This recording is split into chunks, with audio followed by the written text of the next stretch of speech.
Hi, how's everyone doing today? My name is Charles Oliver. Welcome to my narrative speech. I'm going to be talking about the time that I was on my way to school and I happened to find a man passed out in the grass over by Gallagher Park, which is in Lynn, Massachusetts.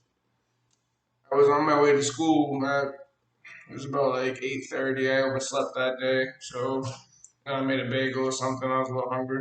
I was walking to eat my bagel. I'm walking through the park because that's my shortcut.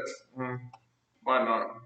So I cut through the park, I go through like the slide, whatever, jump the fence over to get onto the street. But when I go over to jump the fence, I notice there's this man over in the right corner, kind of like under the tree. Thought he was like homeless or something. And I see he's like laying over there, leaned up against the tree. Walk over to him. I'm like, hey man, you good? Like, you need anything? You need water, some money? Like, what's up with you? What do you need? And he's not answering.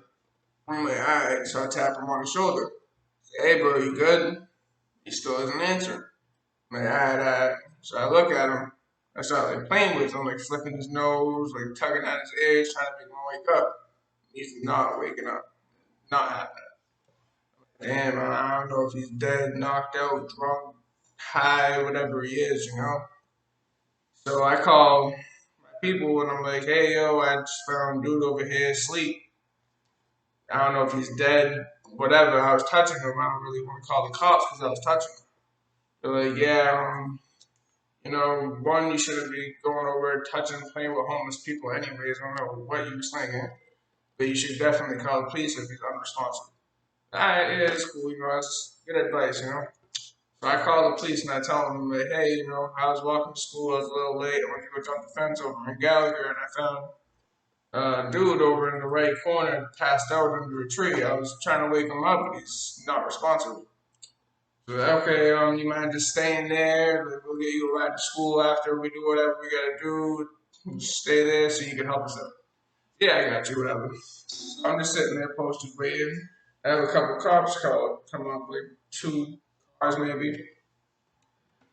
So they pull up and they start asking me questions. Oh, do you know this man? Have you ever seen him? Was he awake when you came?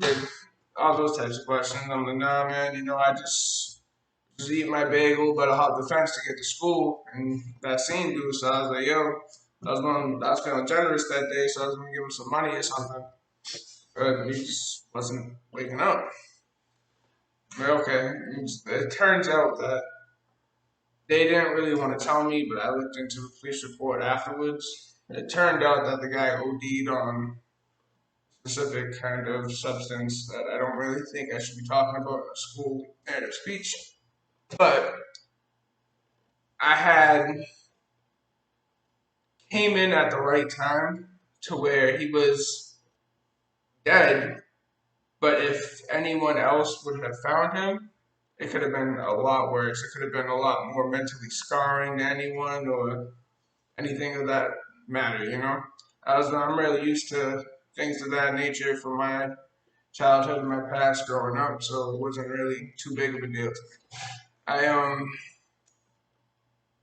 so I happened to come across this dead homeless man that OD'd on a certain substance on my way to school that morning, and it was a pretty abnormal day to say the least. It's not really something that a teenager should be pulling up on their way to school, but life happens and stuff goes on. And I appreciate y'all for tuning in to my narrative speech. Thank y'all. Give me any comments, anything to help me. Thank you. I appreciate it.